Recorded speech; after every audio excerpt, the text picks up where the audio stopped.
Instead of huge steps, what we are using as a method is continuity. That one is your friend. Repetition is your friend. Not huge jumping.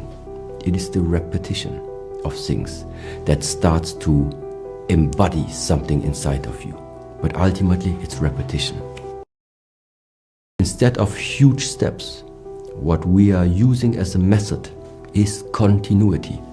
That one is your friend. Repetition is your friend. Not huge jumping.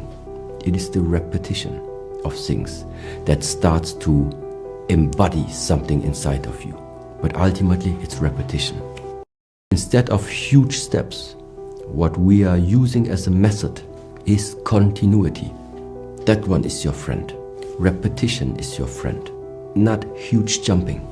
It is the repetition of things that starts to embody something inside of you. But ultimately, it's repetition. Instead of huge steps, what we are using as a method is continuity. That one is your friend. Repetition is your friend. Not huge jumping. It is the repetition of things that starts to embody something inside of you. But ultimately, it's repetition.